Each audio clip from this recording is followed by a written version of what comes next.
سلام. امروز میخوام بهتون یاد بدم که شورت پارچه‌ای مردونه پادار بدوزیم. اگه این دست از ویدیو رو دوست دارید میتونید سابسکرایب کنید و اگه از دیدن آموزش این هفته خوشتون اومد لایک کنید. من فریبا هستم، به کارگاه من خوش آمدید. بچه‌ها برش این شورت و دوختش خیلی آسونه. در واقع این شکلیه. پارچه‌ایه و خیلی راحت میتونید تو خونه اینو بدوزین. هم بچه‌ای که سردوز دارن خیلی کارش راحته، هم کسی که سردوزم ندارن. البته من یک روش بهتون کش‌دوزی رو بعداً یاد میدم که میتونید شما هم استفاده کنید.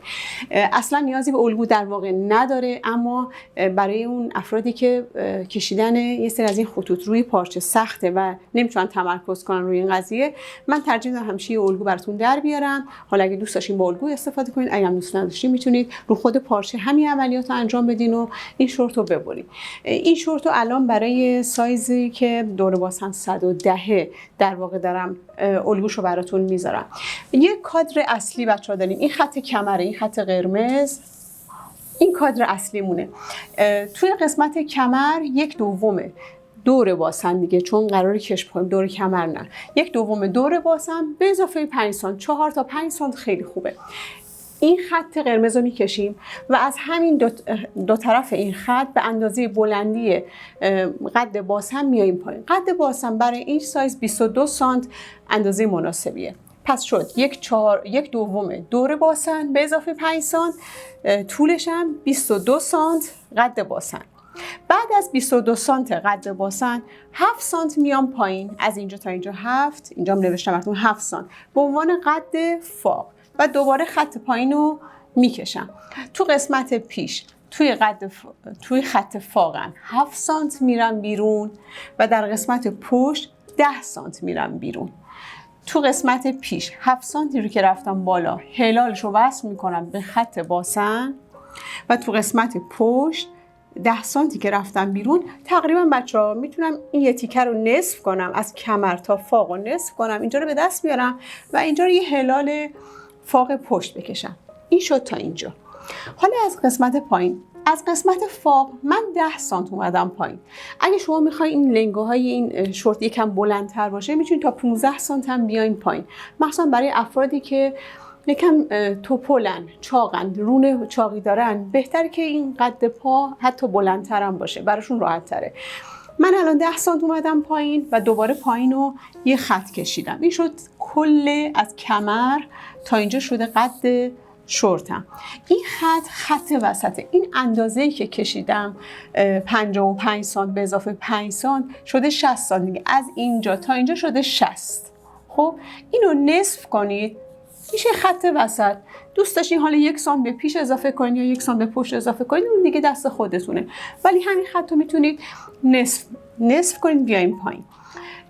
تو قسمت پای شورت 2 سانت تو پهلوها میرم کنار که یکم فرم داشته باشه، خیلی دیگه گشاد نباشه لبه پایین شورتمون. این 2 سانت و 2 سانت و در قسمت فاق همین خط و صاف میام پایین، 3 سانت میام داخل و به قد فاق وصل میکنم. تو پشتم همینطور 3 سانت میام داخل و وصل میکنم به قد فاقم. بالای این شورت کش میخوره و ما میخوایم کشش دقیقا سر پارچه باشه. این خط کمر اصلیمون بود.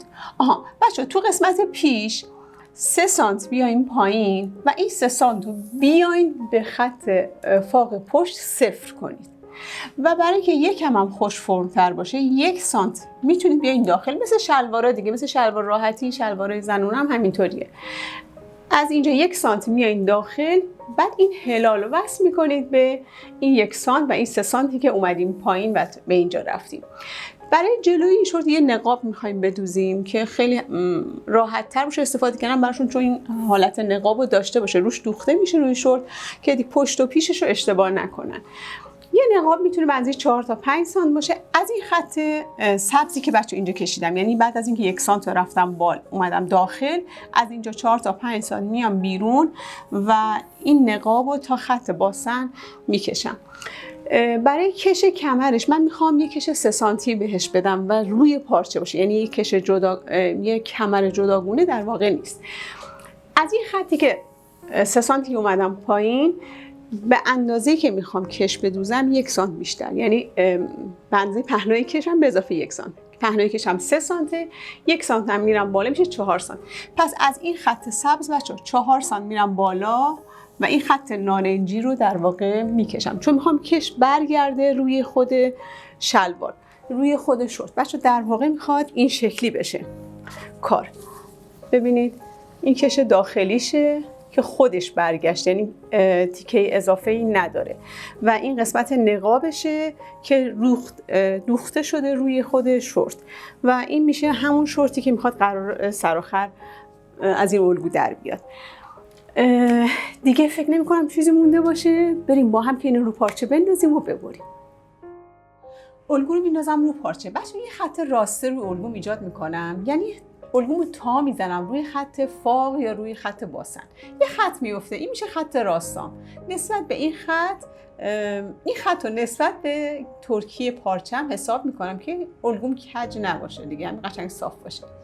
دور تا دورش رو علامت میزنم، اما 1 سانت براش زاپاس دوخت میذارم. پارچه من عرضش 90، من در واقع 2 تا قد میخوام. قد این شورتا تقریبا 40 سانته، 80 تا 85 سانت با عرض 90 براتون میتونید توی این پارچه استفاده کنید این الگو رو و این شورت رو بدوزید. اگه پارچه‌تون عرضش 150 است، 45 سانت بگیرین کافیتونه.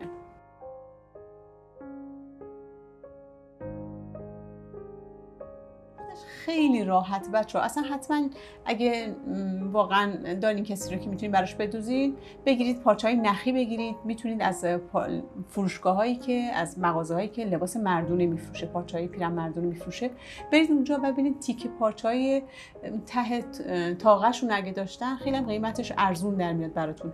میتونید بگیرید و این شورت‌ها رو بدوزید.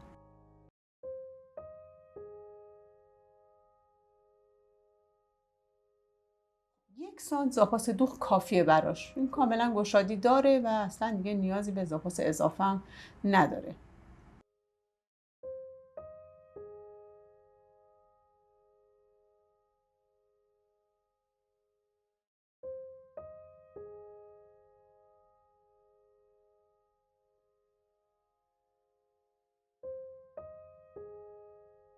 قسمت پشتمون رو خط واسه میتونید علامت بزنید که دوتا رو میخواید به هم وصل کنید، خطتون بالا پایین نشه، یعنی تو پهلوهاتون دقیقا میزون در بیاد. اینم برای نقاب زیب که میخوایم یه خورده کار قشنگتر باشه و دقیقا با 1 سانت زاپاس دور تا دور کارمون میبرم.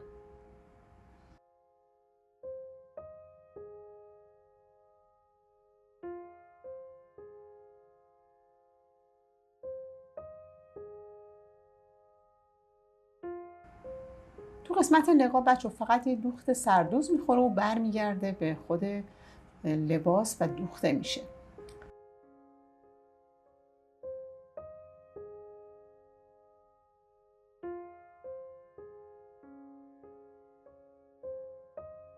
قسمت فوق پشتم همینطور هر دور تا دور 1 سانت زاپاس دوخت میذارم.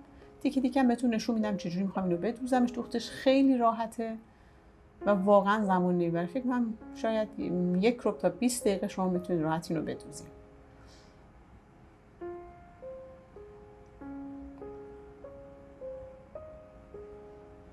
خب خط دم پارم که میچینیم و دیگه تقریبا برشش تمام.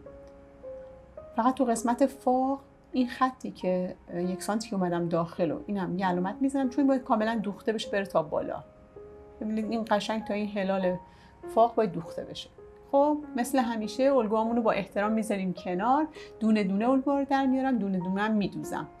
ببینید از بالا این خط سی اف همو در واقع از بالا میدم. بچه اولش میبینید نخو نگه میدارم بعد میچینم، برای اینکه نمیخوام کارمو ول کنم و در قسمت فوقم یه خورده حتی کارو میکشم که بدوزمش که زود پاره نشه.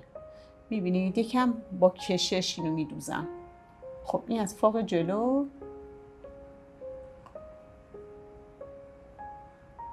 و اینم الگوی پشتم.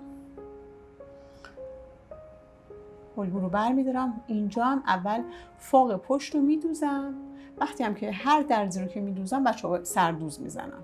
امروز میخوام کار رو همه رو با سردوز بهتون یاد بدم، ولی بچه‌ها که سردوز ندارنم میتونن با چرخ، اگه گلدوزی دارن میتونن همه رو 7 تا 8 کنن که کار ریش نشه.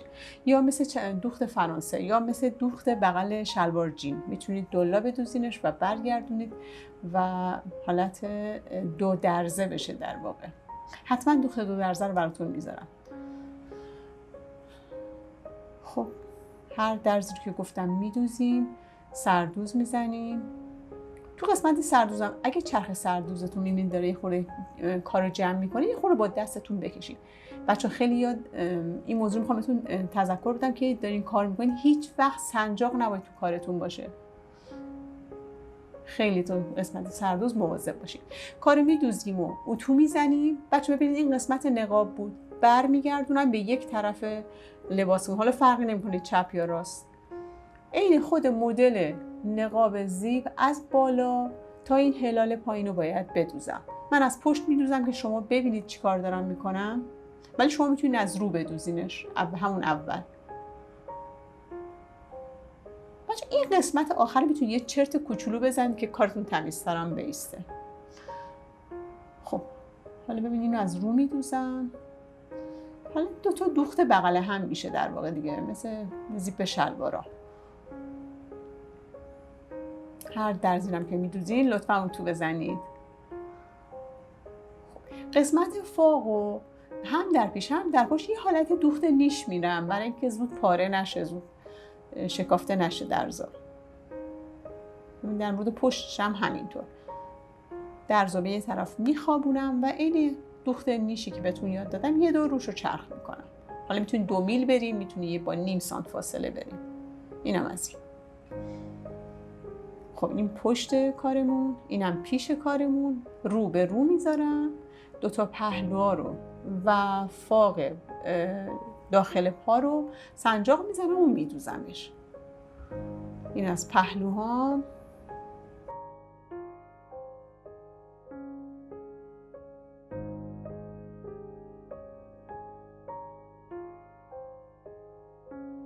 و اینم از قسمت داخل پا.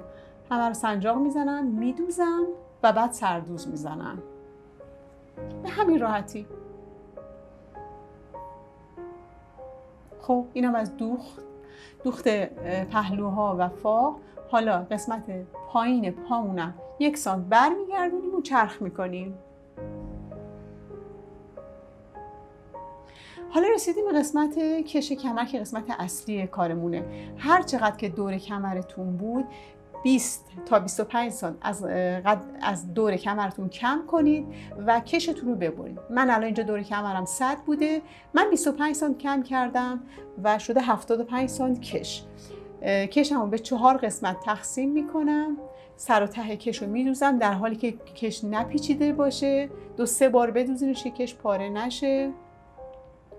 کش من خیلی کم بود بچه. اگه کش شما صفرتره، مثلا اگه دور کمرتون 100 منهای 20 بکنید، مثلا میشه 80 سانت. ببینید از داخل لباس با نیم سانت اختلاف نسبت به لبه کمر میام این 4 قسمت رو به خط وسط جلو، خط وسط پشت و 2 تا پهلوها سنجاق میزنم. بعد میخوام بذارمش زیر چرخ سردوز و سردوز بزنم. بچه تکرار میکنم با سنجاق هیچ وقت نمیتونید سردوز بکنید وگرنه درجا تیغه چرختون میشکنه. حواستون به این موضوع باشه. ببینید الان کشش خیلی قشنگ اندازه تقسیم 4 هم شده، خیلی هم راحت میره زیر چرخ سردوز. لبه کشم و لبه پارچم با هم سردوز میشه از داخل. کش به سمت داخله. به همین راحتی.